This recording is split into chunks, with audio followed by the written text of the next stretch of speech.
welcome all of you. My name's Amy Person and I'm the Interim Pro-Vice Chancellor of Social Justice and Inclusion here at UTS.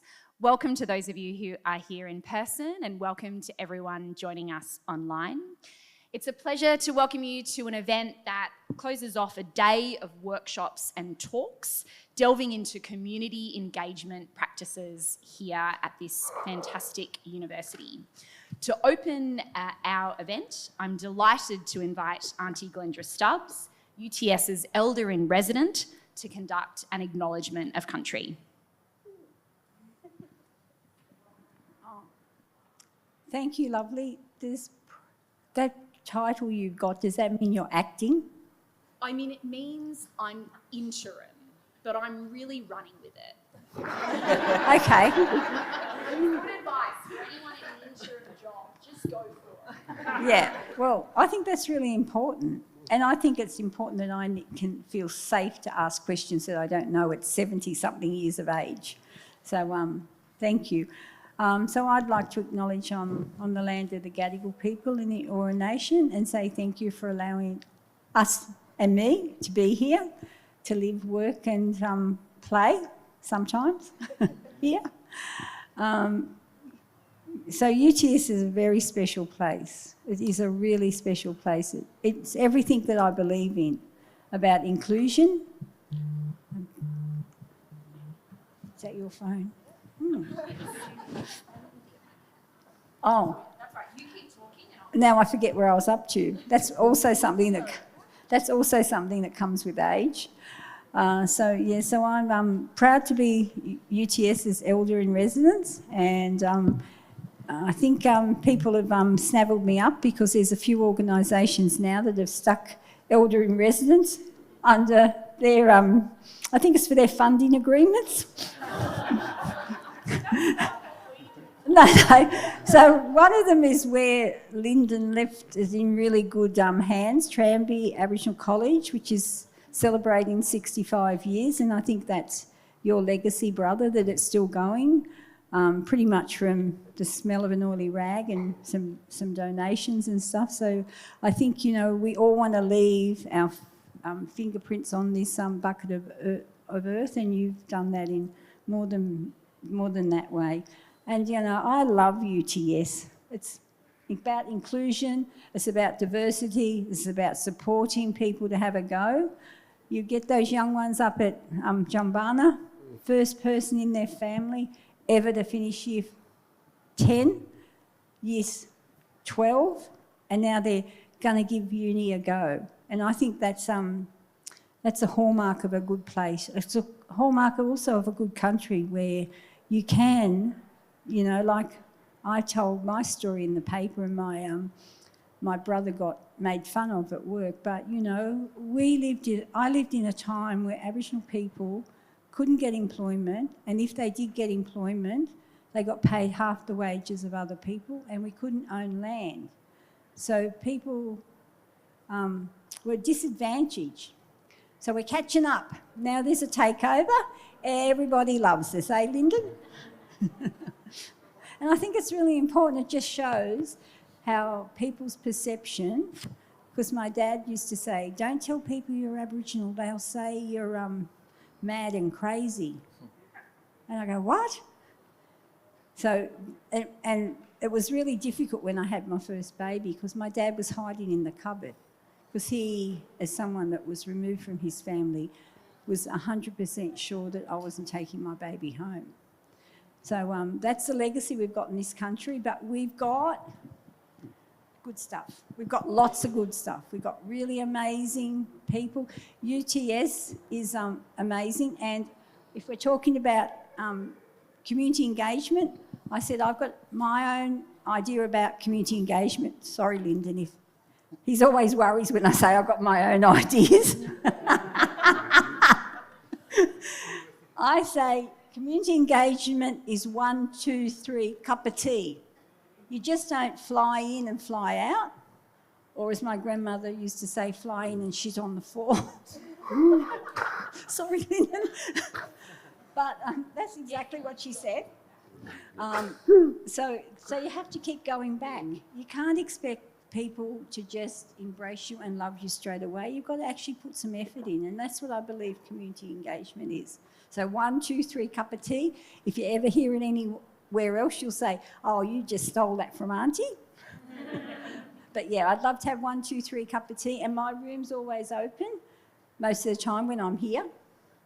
And, you know, we have got great leadership at UTS. We've got great people. There's many people in this audience that I've hugged more than once, eh? Because I think it's just the place that I want to be. I want to be in a place that makes people feel welcome, makes people feel empowered, and gives people a fair go. So keep up the good work. And, you know, level 6, 1, 2, 3, cup of tea.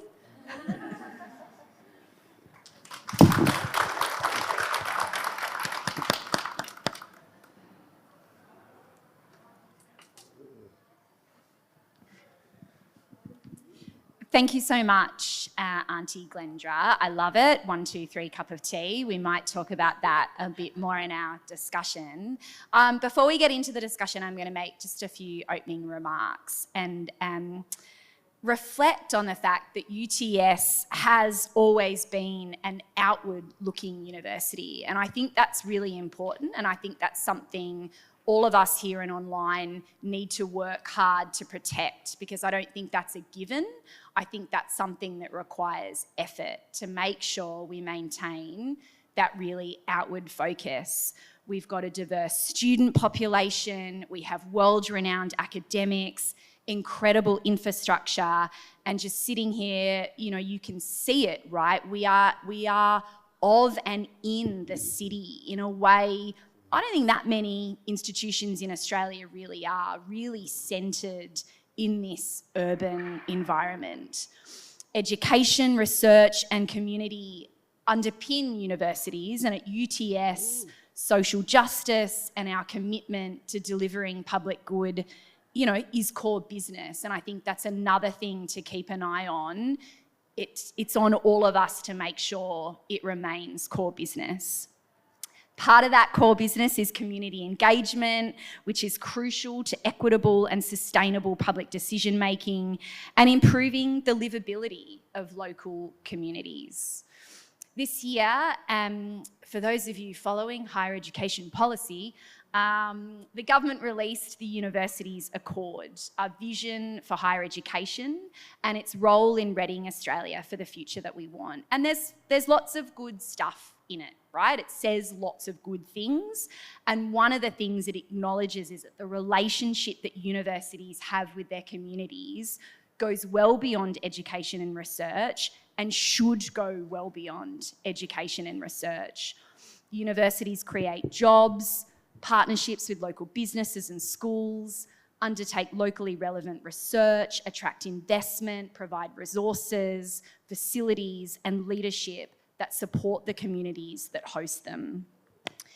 We also know universities have a long history of exploiting and extracting knowledge, right? The universities that don't do 1, 2, 3 cup of tea, that do what your relative said, which I won't repeat, Auntie, without offering enough in return, right, to people, communities that exist outside the very privileged walls of a university.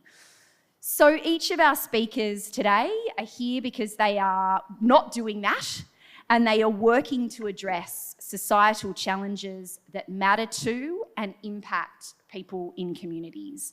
Each bring deep insight into how we can make our community university partnerships and relationships truly reciprocal, enriching both parties and generating wide social benefit. It is now my pleasure to introduce them. Professor Lyndon Coombs, raise your hand, is a Yuwallarei man whose family is from northwest New South Wales and who has over 25 years of experience working across a range of sectors in Aboriginal affairs. He has held senior executive positions in the New South Wales Government and has been CEO of Aboriginal-owned and controlled organisations. He is now the director of the Jumbunna Institute for Indigenous Education and Research. On the other end is Jack Kelly, an honorary research fellow at UTS in the School of the Built Environment in the Faculty of Design, Architecture and Building. Jack has worked in the disability research and advocacy sector since 2015 and holds positions at the Council for Intellectual Disability. Welcome. Oh, you get a clap, Jack. You didn't get a clap, Lyndon, but I'm sure they're saving it. Associate Professor Philippa Canamola is from the UTS School of Built Environment, where she works on projects that identify and remove barriers to participation in our workplaces, organisations, homes and cities. She has worked in partnership with the Council for Intellectual Disability for the past 6 years and co-leads a whole range of interesting things that people can read on your bio, Philippa. Does Philippa get a clap? Yes. Once we've started, we must keep the claps going. Oscar Sanchez, in the middle, is the coordinator at the Uniting Harris Community Centre and the co-chair of the Piedmont Altabo Network of Services. Oscar has managed and co-designed with the local community many diverse and inclusive projects and events to bring people together, celebrate community traditions, and support our most vulnerable members. Oscar has been a long-term partner across various UTS programs. Lastly, and certainly not least, Lisa Aitken was an educator in both Sydney and London before working for Transport for London to co-design programs alongside local police, transport providers and students to provide better outcomes for young people. Lisa worked for 8 years in the Centre's student equity team. She then went to the New South Wales Department of Education to co-develop innovative educational solutions. She is now back with the Centre and is the Executive Manager of Community Engagement and Impact. Please welcome Lisa. I've got, beg your pardon? And now Auntie would like to give Lyndon a clap. It's a very good point. I'm going to start with Lyndon.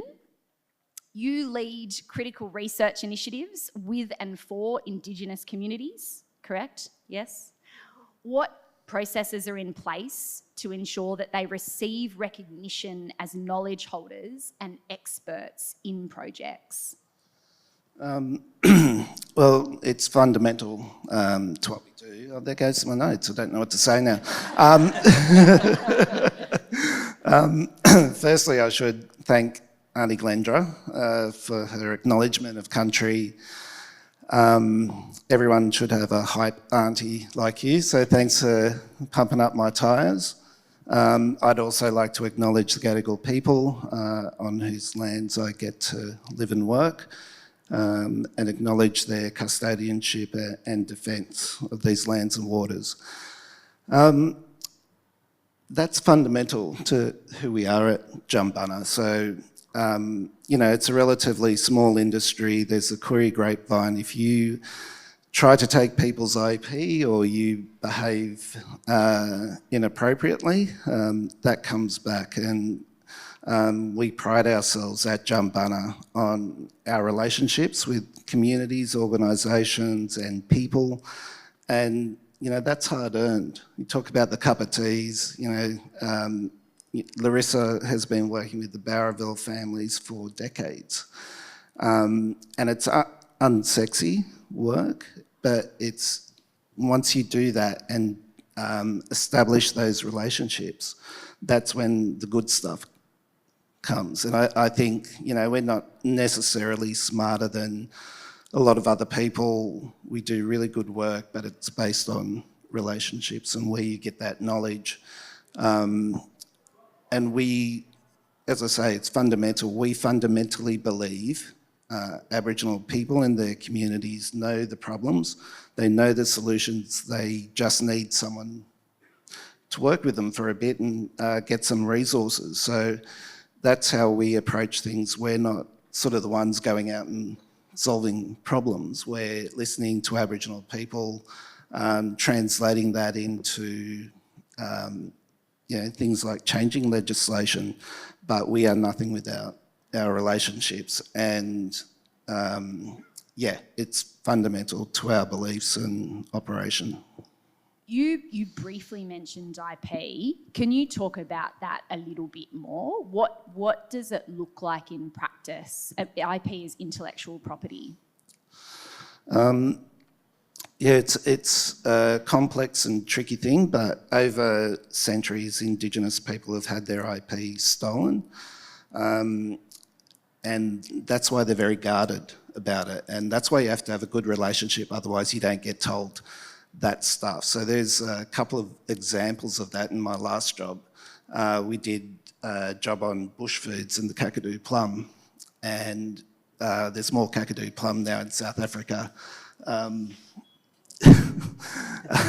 than Australia, and Indigenous people aren't getting sort of credit for its medicinal and other purposes. And I've just started learning my Welleroi language.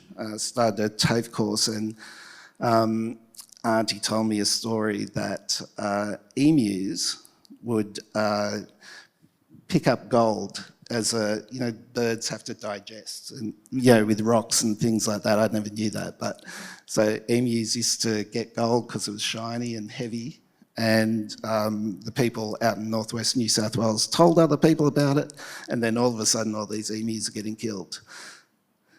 But that's just an example of Indigenous IP, being misused, stolen, and a range of other things. Particularly medicinal properties of plants and other things that have been stolen and have made lots and lots of money. So yeah, that's why Indigenous communities are very guarded when people come into their communities to talk to them. Thank you. Oscar, how do you ensure your community's priorities are at the heart of the projects you do in collaboration with UTS? And if you can talk a little bit about the impact of that partnership, that would be great. First of all, thank you everyone. Thank you UTS. Thank you everyone here for having me, giving me the opportunity to join and share our insights, but also to acknowledge the wonderful partnerships we have with UTS. Without you, there wouldn't be so many current projects and initiatives happening in our community, and people learning and building capacity and amazing potential. Thanks to these partnerships we create and we practice every day.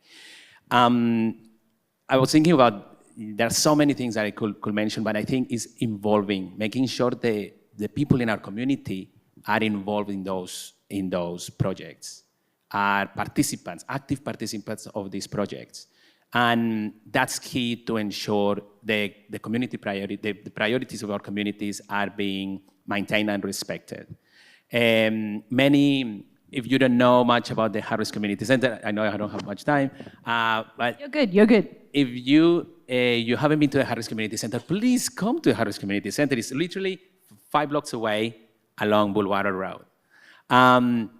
We are a community center mainly driven by community, volunteers, students in placement, the local community, and our partners, local organizations. By ensuring, and our projects are run by the group, by local residents, students, volunteers, very diverse communities. So we ensure they participate, we engage with them, co-design, really. That's how we really ensure that those priorities are being met. Of course, in addition, the wonderful work that UTS has led in terms of the theory of change of our neighborhood. I remember, how long ago was it, Lisa? 2 years ago when we started this, with the idea of, it would be amazing to have a blueprint or a way to align the vision of our community so we can actively use it and implement it in our plans and strategies. And the university was keen in ensuring we have this is now live. It's in the website. You just have to search for theory of change of Pyrmont Ultimo neighborhood communities. That's a blueprint that we can follow and implement in our strategies and plans, not only for our organization, but the organizations in this area. What is the impact that this work, this partnership has had in our communities, in the work we do. There are so many examples. The impact is save time, money, so many resources. For example, we created in 2020, out of COVID, we created a local community currency. We call it checks, community gift cards. It's a response to COVID and ensure that we're supporting local businesses, and the money, the funds in our community, donations, grants, stay in the community. How? By having this gift card and using it and selling it in the community, gifting it to people in our community that are more vulnerable, and supporting those local businesses. That's a very manual, it's a gift card, it's a card. And with that comes limits. It's very manual and very difficult to handle. To make it easier to make the card easier to be sold and expanded, and that has a bigger reach, it needs to be digital. Do we have the money to pay for the digitalization of a card like that? No, that costs thousands of dollars to do. But then here comes amazing assets and resources that the university has. In collaboration and partnership with UTS Center for Social Justice and Inclusion and UTS Rapido, we have developed that digital gift card. We were looking at the impact that has brought to the project, and we have saved at least 2 years of work, count thousands of volunteer hours, and lots of money. If we were to pay, actually haven't gone into the job of finding how much is actually saved us, but definitely at least between $30,000 to $40,000 we have saved. And this is money, this $30,000 to $40,000, we cannot afford to pay for things like this. We have people in our community that are hungry, that they cannot afford food, put food on the table. So we save by saving in projects like this, we focus on sharing the resources, the funding that we get to ensure we focus on those more vulnerable. There are countless projects. We're working on a digital asset map right now called Community Compass. Amazing work from the university helping us build that. That costs thousands to develop. And it's just by coming together, working together, we have been able to save years of hours, time, and resources. And what it has done is actually brought us closer together. So we get to know each other a lot more, and the more we get to know each other, the more we can build and collaborate and participate. What I love about those couple of examples, and just for the benefit of people in the room and online, is that it is our students doing that work. So we're not in a relationship where maybe you would like this, Oscar, but UTS just gives Oscar money to get this stuff done. We have really fantastic programs of engaging our students to deliver this kind of work, who get the benefit of working in the real world with a community partner and helping to deliver that benefit. So thank you. Jack and Philippa, can you give us an overview of how you collaborate and maybe talk to us about a recent project as part of that? Sure. So Philippa and I have been working together for over 6 years. Well, I don't need to say I'm an honorary research fellow, but yeah. We have collaborated in different ways, developing, deliberating on the project. In one of our first projects, we shared an office at UTS, and I would come each Thursday. Since the COVID-19, that little thing that we all experienced, just that little thing,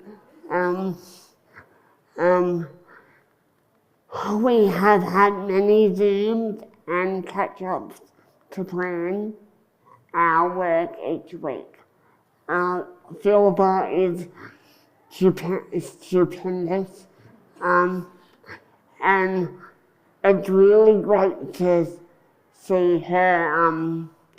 It's really great to see the lived experience of Philippa shine in her role here at UTS. But before I wrap up, at the moment we are doing a project about remembering institutions with the Council for Intellectual Disability, we call CID. We have partnerships with Hunter Circles, and we are currently working with Linda Still and Lee Crichton. We come together, we work hard to make sure that the voice and the experience of people with intellectual disability gets heard. Thanks, Jack. Yeah. Thank you. Yeah, so I just need to say too, we're probably on our fourth project. Is it 4 projects we've been working on together? I think so. Yeah, the first one was back in 2018. Yeah. I had never done community embedded work before. I know, and I happened to get a grant and had a friend, Anya, who had worked at the Council for Intellectual Disability, and I very openly said, I don't know how to do this. I know I want to do it. I know I want to work with community, bring community in to our project. And Anya said to me, you need to work with Jack Kelly. Well, I think they just did a cattle of who would be interested. And I felt like, oh yeah, I'll give it a shot. If it doesn't work out, I'll still work at CID. And so it's been really rewarding having the two worlds of academic and having the realness and having the authentic and having the realness and the authenticity of having that lived knowledge and that lived power to not let you lose sight on the mission that you're trying to achieve in the research space. Yeah, that's right. Yeah. Just to say too that Jack and I, well, Jack, you've co-authored how many academic articles now? Is it 6? I think 6. I've lost count. Yeah, and fantastic conversation articles as well. So we've kind of developed incredibly productive teams, haven't we, with Linda Steele, yourself? Yeah, but it takes a village, as we all know, in UTS or other workplaces that we might work in. It takes a collaborative approach to get our voice heard and our voice seen, because if we don't raise these issues where we're all talking about today, the systems and the values of people in our different sectors will never get heard. So, Thanks. yeah. Thank you. Yeah. Thank you both. I'm going to bring Lisa in now, who leads the delivery of the Centre for Social Justice and Inclusion's community engaged programs, which, as I mentioned before, enables students to work with and for community. Lisa, how do we make sure that both students and the community are benefiting through the work that we're doing? Sure. Yeah, so as Amy mentioned and as Oscar also mentioned as well, Oscar's work and what you talked about earlier was a great example of how our students are actually engaged in community. I've really lucky that I get to oversee engaged research work that we do that is also involved with Oscar, but lots of other people throughout the community, but also our engaged teaching and learning as well. And within that, we've got a couple of different programs, one which is in curricula. So students within their actual subjects are working with people like Oscar, using their skill sets and doing that as part of their courses to work on things that community actually need. And then we've also got an extracurricular offering as well, whereby students volunteer in community and are able to make social impact through that way. So I think through all of those, I mean, there's lots and lots of enablers through which communities and students can both benefit. But a few things that I think are really critical in that. The first one is starting with community need. So rather than thinking about, I guess, what we need first, or what UTS as the institution needs first, we actually, and Shopfront's a great example, put out there, for example, you know, the projects are open for semester 2, come and have a chat to us. We actually don't do a lot of work in terms of building those relationships for a couple of reasons. It's been going for almost 28 years now, so we've got that longevity and that trust, and I think back to what Lyndon said about relationships and that trust building, it's really, really critical. And then people come to us with those ideas, and we work with them to actually scope out what those projects look like and then connect them in with students. So I think putting that community need first has been really critical in ensuring that it's benefiting communities and students. The other element that I think that also enables that is student readiness. So what we really look at in terms of when we're working with students is when are they ready to do that work? So we often work with students who are usually more in third year or even postgraduate as well. So that by that point, students have actually had a chance to learn the skill set that they're going to go back out into community and actually use. But they've also had a chance to also develop mindsets and skills as well. So it's not just about, you know, going out into community and, as Arnie Glendra said before, you know, sort of just going out there and then coming back in. It's actually going in with the right skills and mindsets as well. So we do put a lot of work into actually working with students to develop those skills. So we do modules and courses and content around power and privilege, around cultural humility, combating stereotypes, and actually just what it's like to work in community organisations, so that students are actually prepared to go out into those spaces and to be effective and to, you know, make actual impact that makes a difference for people. So I think, yeah, those are the critical things. And then, yeah, as Lyndon said, those relationships and that trust and that continuity, it takes time. I mean, it's all sounding really, really good, right? It's sounding like a bit of a nirvana where community and universities work in perfect harmony. And I'm going to ask Oscar to possibly provide a counterpoint. I mean, presumably there are challenges with having a great big university in your community. And I'm keen to understand those challenges and if there's things UTS could be doing differently or better. Well, definitely. We can always, like we do, we foster a growth mindset, and the university and UTS also does.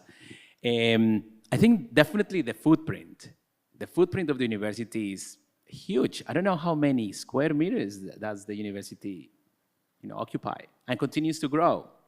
So, as one of the major assets in our community is probably seen by members of the community like it cannot be accessed, it cannot be utilized. You cannot set foot if you are not a member of faculty or a student. That's not true. It's the opposite of what we've learned. But there are many people that don't know that. So it's having these amazing resources and assets and not being available to community. So that's a challenge, definitely. How can UTS be a better neighbor? Allowing for community to use these spaces, which very kindly you have provided spaces for the network of services to have meeting space. And we have talked about ideas, for example, having playgroups at the university, or having, I was just thinking about, wouldn't it be great to have a festival here? We constantly apply for grants to host events in our public spaces, which is increasingly, unfortunately, increasingly is getting more difficult. But you have amazing green spaces that I'm sure will be a lot easier to use. So imagine a combined event where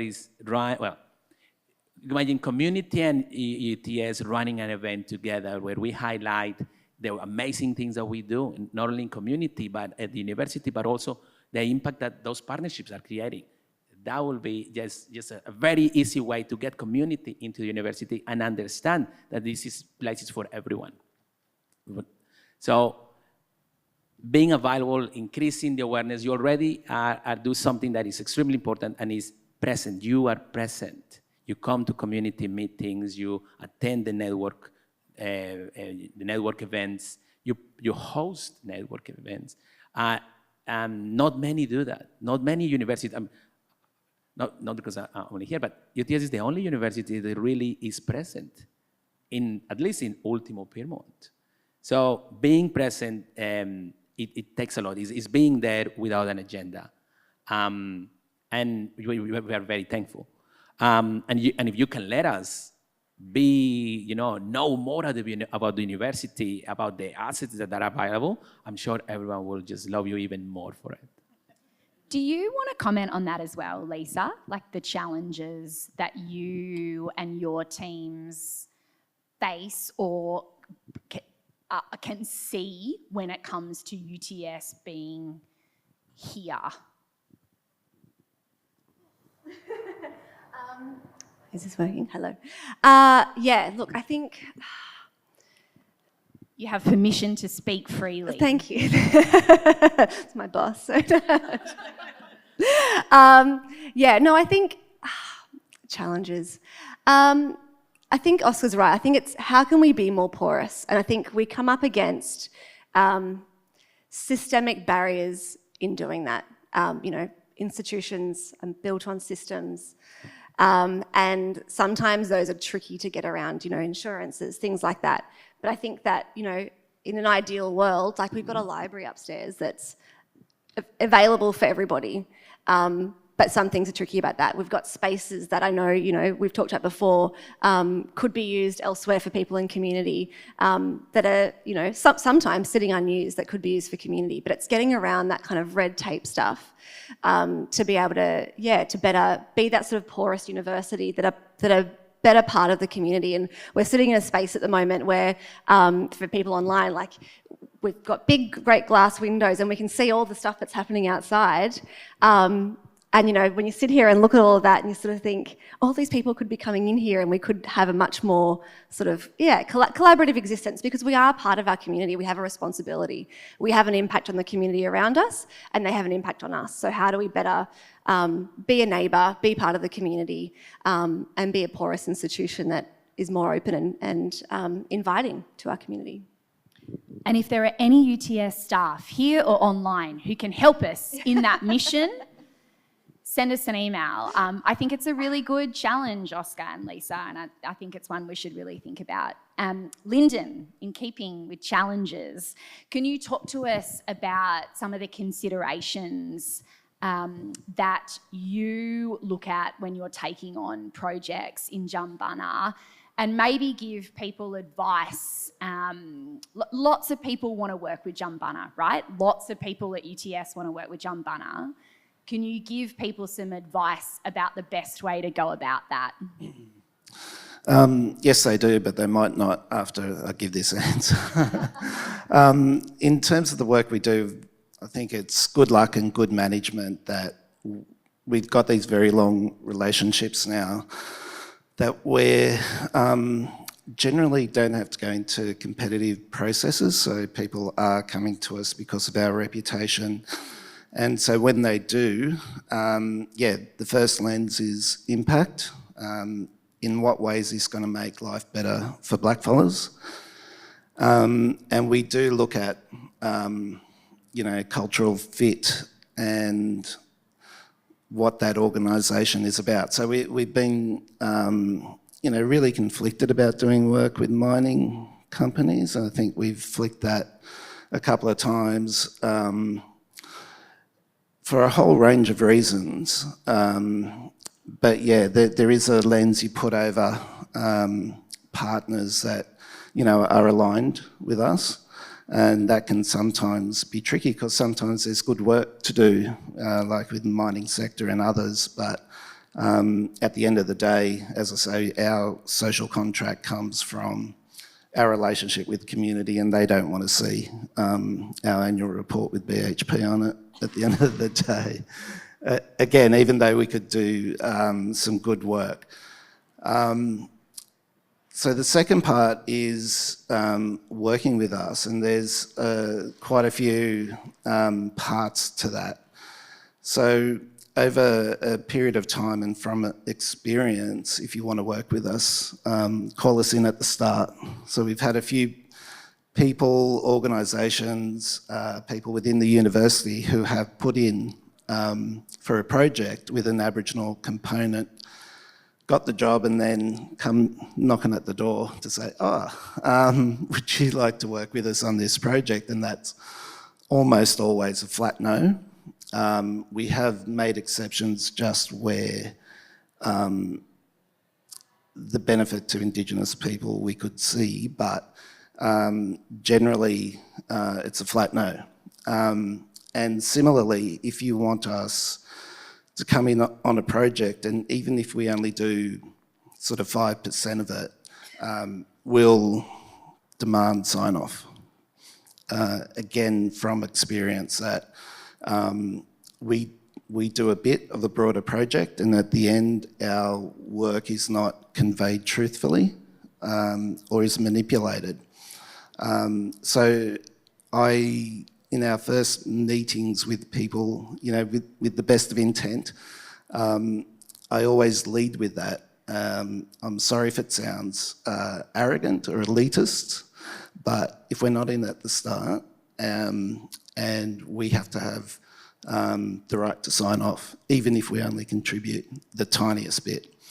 And as I say, that's been born of experience. So in saying that, I think it's good to work with if you abide by our rules. But within that, we obviously love collaborating with people. Like, we've got a really good relationship here with ISF, starting to do some really good work with them, and they've sort of inherently got that, respected our time and our cultural approach to that. But yeah, we've had a lot of suboptimal experiences, so that's kind of, well, we're a bit of a hard case, at least on those principles, yeah.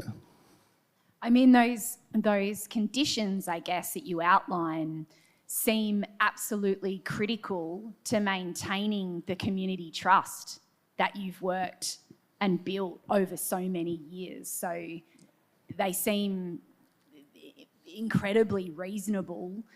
When you've had those examples where people have come to you and said, oh, by the way, we put you on our project, which is, it's sort of hard to believe that it happens. Are they then open, do they then get it when you say, look, no, and this is really not how you go about it? And I guess I'm also interested in if there's a wider educational opportunity at the university, so that people don't make that mistake. It's variable. I think some people will go, oh shit, did the wrong thing, sorry, and then we'll make them pay a bit extra. But there are others who are quite entitled, and then they have a black line through their name. And yeah, I don't want to come across as elitist or arrogant or, not being good to work with, because we apply that to ourselves. We wouldn't put someone in a job without talking to them first. I think it's just sort of basic good behaviour. But as I say, that those experiences do certainly sharpen the edges for us about how we engage and who we engage with. Thank you. Jack, I'm going to come back to you, if that's okay, and ask you about the benefit of partnering with a university for you personally, but also the disability sector more broadly. And if you want to express some challenges as well, you're very welcome. But yeah, benefits and challenges. Thank you, Amy. I realise how valuable it is to work in the advocacy space and the university space. I can see the strengths in both. And to see myself as a person being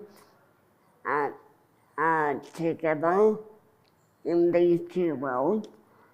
In my university work, I am building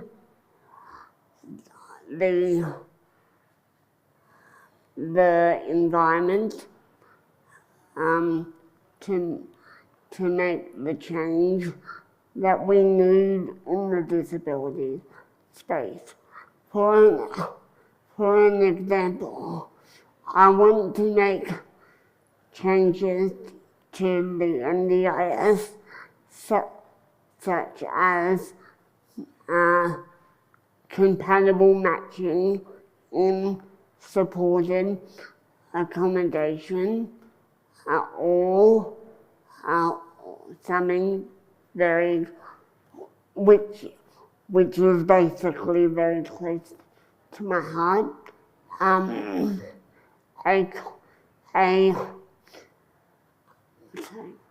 A national apology by the government for people with disabilities and their families for what happened in disability institutions. And I will add very briefly, when I started in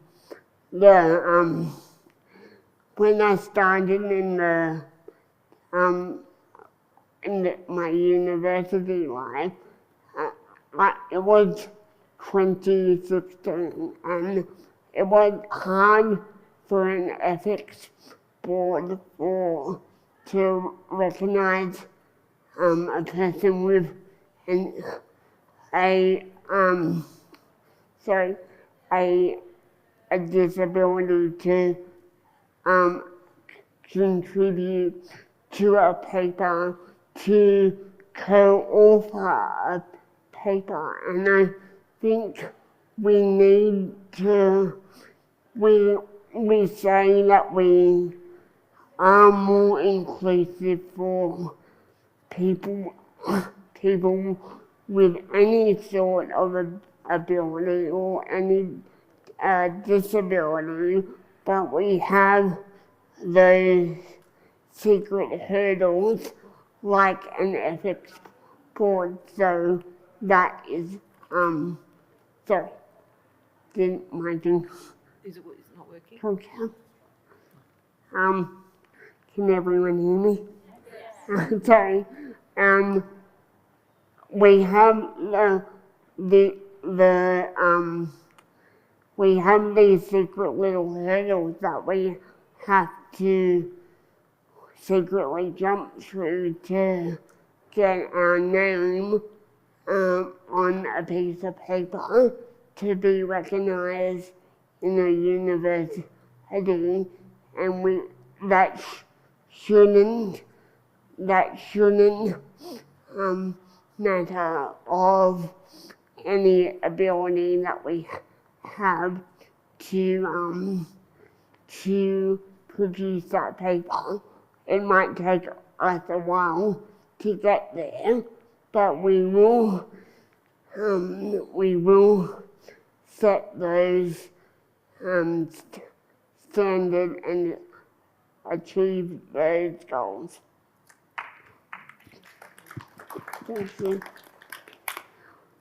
And it's frustrating that you have to do the heavy lifting, right? Yeah. When it comes to that.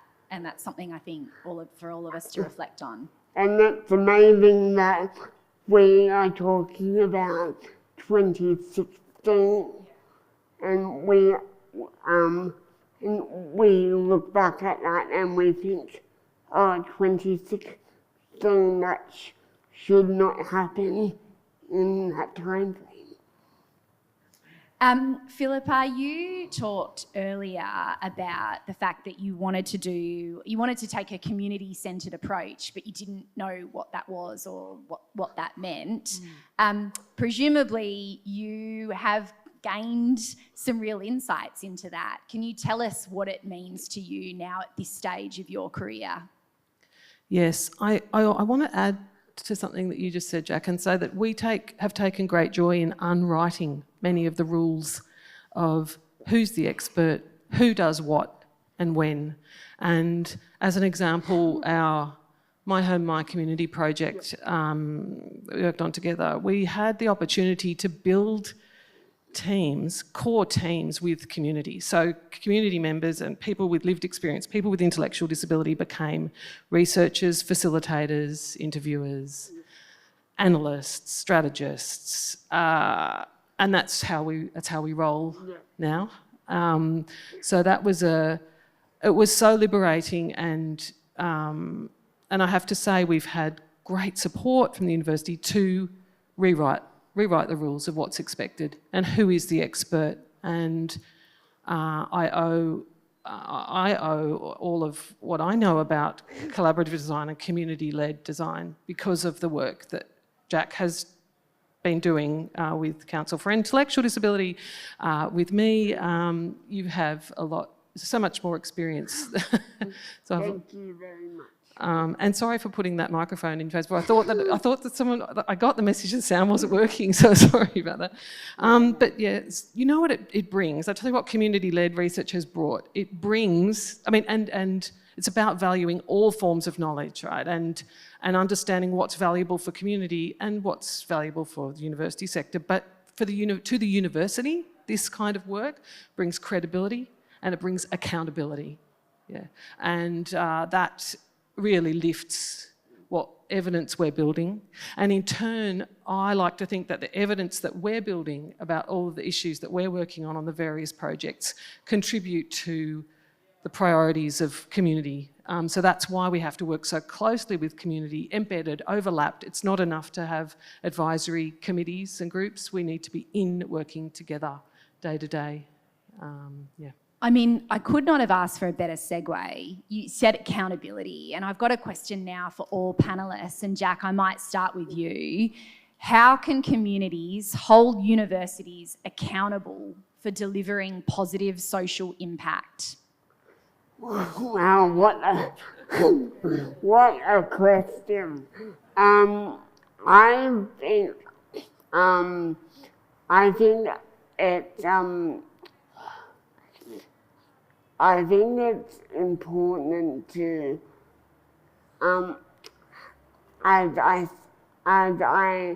it's important to have the lived experience in that role, so the community can see that UTS is becoming a game changer in all different areas of spaces, and you never know, it might lead into an overflow of,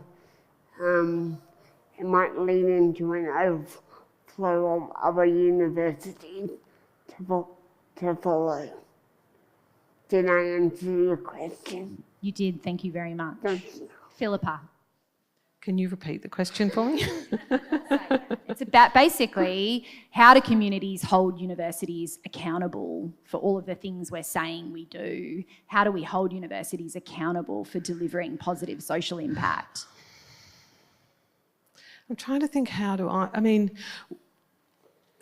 I hold the relationships that, for example, Linda Steele and Jack and I have with our community partners, so advocacy groups like Hunter Circles, Council for Intellectual Disabilities.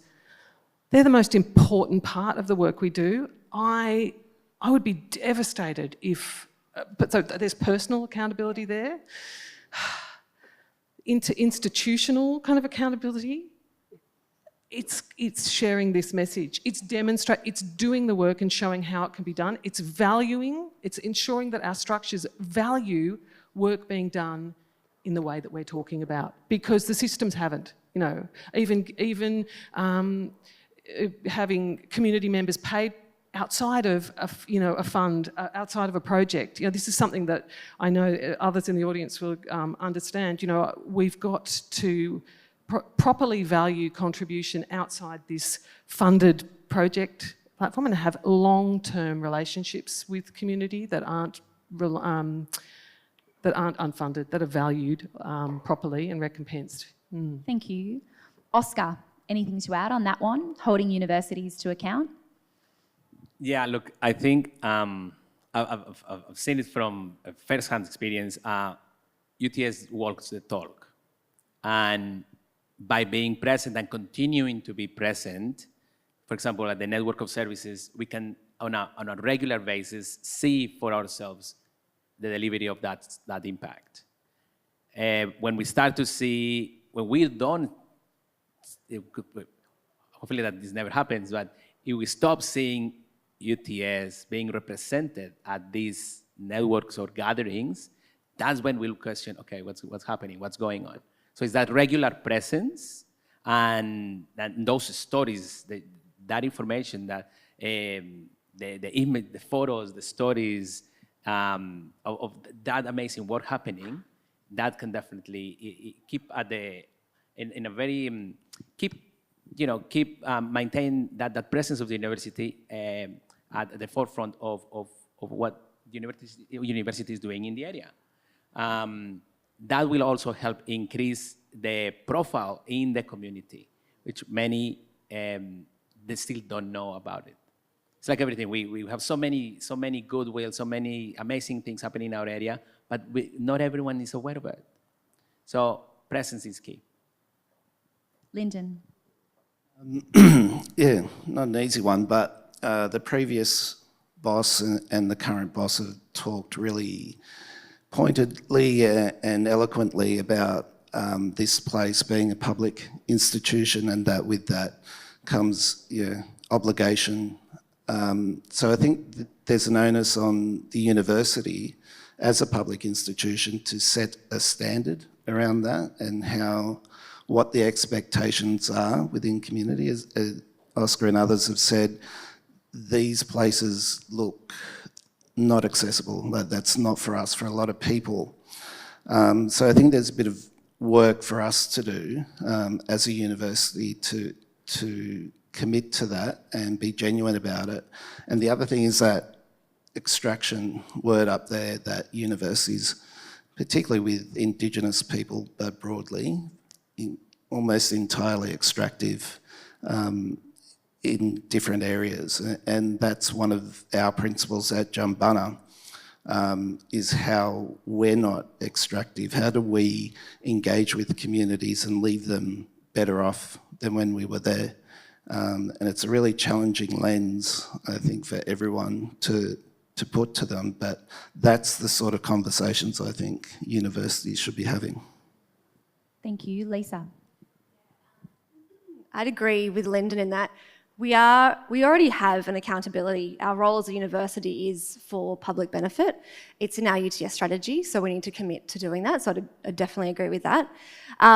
I do think, however, that there is a bigger role that government can take as well. And when we look at other countries like the UK, who has a research excellence framework and other frameworks that exist, they're actually held accountable to public and community engagement, and funding's reliant on that, as well as what they have to report into and all the measurements around that as well. So I think that we're starting to do some of that work around knowledge exchange and how we better work with communities and industry, which is great.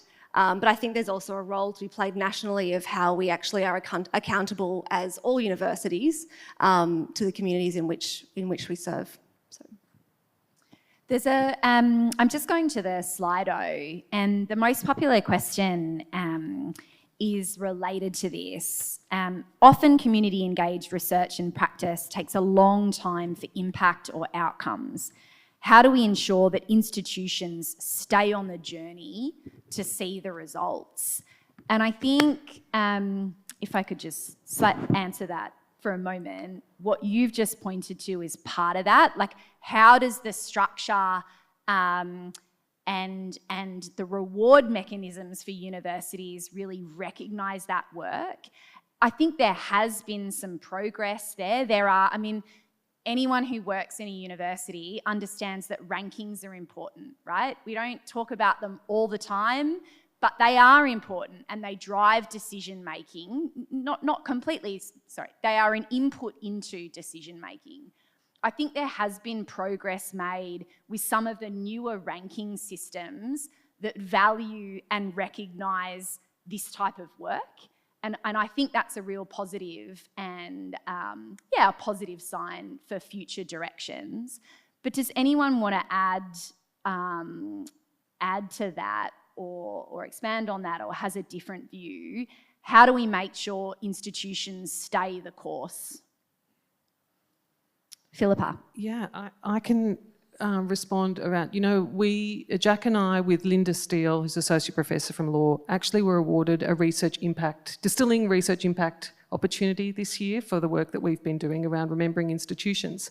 And it struck me in some conversations that measuring impact, it's measured differently by different people and different institutions. And so whilst we have a real clear sense of what our impact is, which might be actually informing advocacy organisations on how to approach a certain issue, that's not going to be considered as impact by the ARC, for example. So there's a real mismatch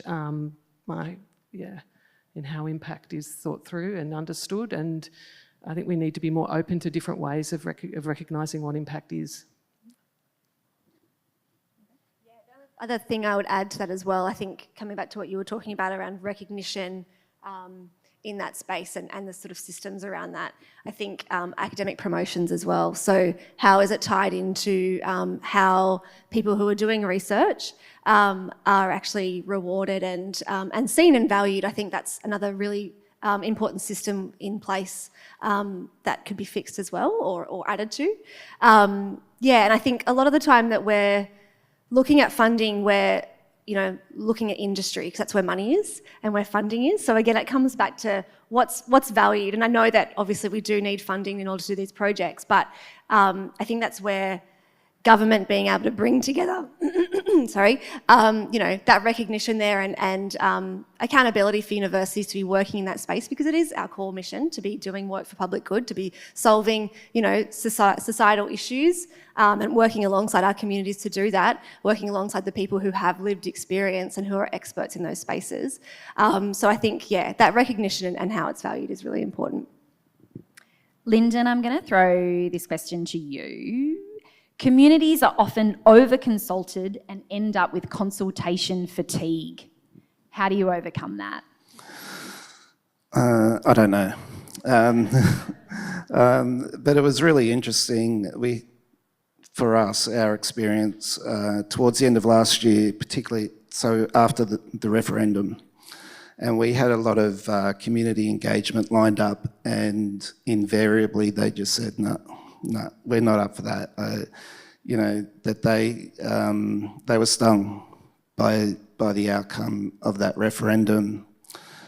And we have to respect that. And it's only now, actually, sort of a year down the track, that people are up for engaging again. But again, it comes back to some principles. So we're currently doing work with the New South Wales government and the Treaty Authority in Victoria around treaty.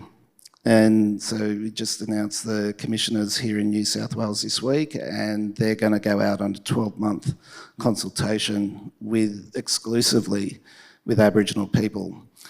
And what we've discussed about sort of planning that, and it's always stuck in my head from early days, is that, you know, blackfellas aren't just sitting around out there waiting for white people to come and talk to them. So being really respectful of that engagement. And I guess going to that other question just before as well, because that's an issue with Indigenous communities, is a high turnover of people in governments, in schools, and what, you know, can at least encourage institutions to stay the course is to better understand the value of that. That there is real value that comes from long-standing relationships, and rather than this sort of fly-in, fly-out approach. And if you understand the value of that, that's a really good motivator for universities and other agencies to develop those relationships. But yeah, you have to be really respectful of their time, realise you're not the first person to go talk to them, understand that they have to brush themselves off from disappointment, from a range of other promises and consultation processes, and you're getting them back up again, particularly in relation to treaties. So you have to be really aware of that and honour that as through a genuine relationship. Thank you so much. I'm going to end on a super, super practical but important question. How can we join the partnerships or know more about the projects you've mentioned? And I think the answer is probably the Centre for Social Justice and Inclusion's website. And Lisa's nodding, there's other people nodding. I wonder if we might put some links in the chat online, if that is possible for whoever is managing that online, if there's still time. But look, I just want to say thank you to all of you for showing up and tuning in today. It's been a fantastic conversation, and it's just such a privilege, right, for me to get to sit here and ask sometimes hard questions from such incredible people. So please put your hands together for our really, really wonderful panel.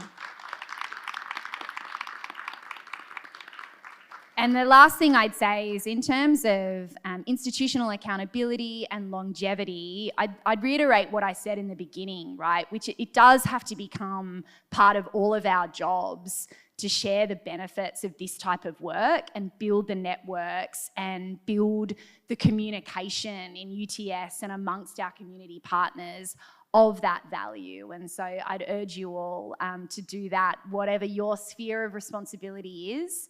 And please reach out to the Centre for Social Justice and Inclusion. We've got an email address, we've got a website. We'd love to have you involved. So thanks again.